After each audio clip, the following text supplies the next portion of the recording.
ربنا هب لنا من ازواجنا وذرياتنا قرة اعين واجعلنا للمتقين اماما يا مقلب القلوب صرف قلوبنا على طاعتك يا مقلب القلوب ثبت قلبي على دينك يا حي يا قيوم برحمتك استغيث اصلح لي شأني كله ولا تكلني الى نفسي طرفة عين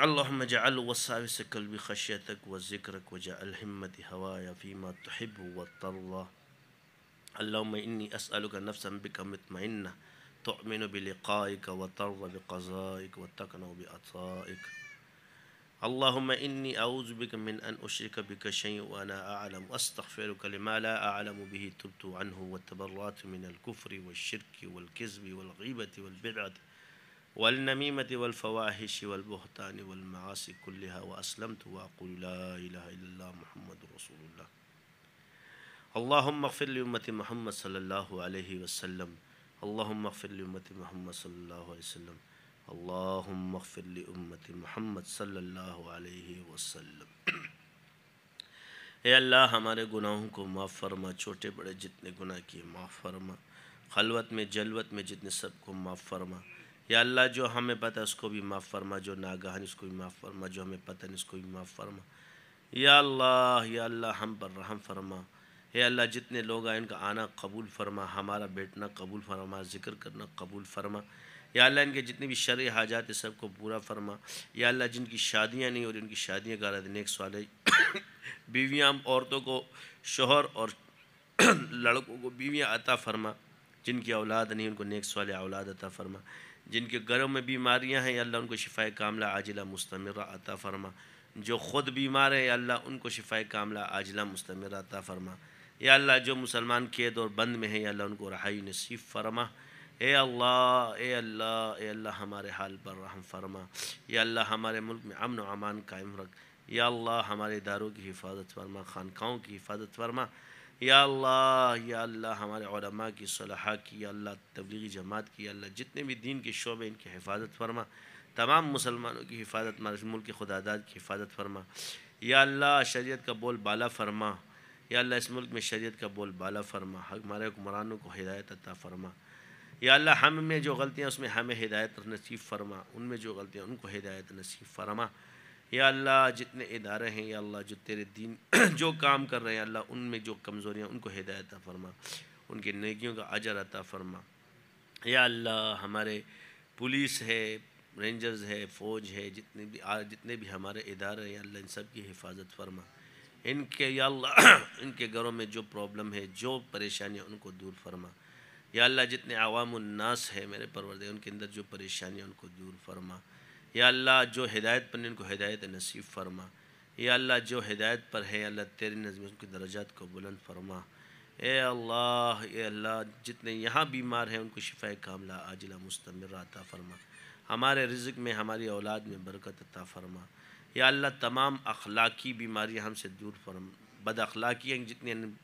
ہے ختم فرما، اخلاق رذیلہ ختم فرما، اخلاق حمیدہ عطا فرما یا اللہ، ہمارا جسم، ہمارا بدن، ہماری روح یا اللہ قرآن و سنت کے تابع بنا، ہمارا اوڑھنا بچھوڑنا سنت کے مطابق ہو، چلنا پھرنا سنت کے مطابق ہو یا اللہ، روز قرآن ختم کرنے کی توفیق عطا فرما، 3 دن میں فرما، 7 دن میں فرما اے اللہ قرآن کے رموز اور اسرار عطا فرما، علوم اور معارف عطا فرما یا اللہ، قرآن ہمارے لیے آئینہ جمال یار بنا اے اللہ، ہمیں چلتا پھرتا قرآن پر عمل کرنے والا بنا، قرآن کے فیضات اور برکات ہمارے ورید اور شریانوں میں جاری فرما اے اللہ، 5 وقت نماز تکبیر اولا کے ساتھ باجماعت ہمیشہ پڑھنے کی توفیق عطا فرما، 4 شوابین اشراق تہجد صلاۃ التسبیح پڑھنے والا بنا یا اللہ، ہم سب کو، ہماری اولاد کو، ہم سب کو علماء راسخین اولیاء صدیقین میں شامل فرما یا اللہ، جنت میں حضور کے ساتھ اپنا دیدار نصیب فرما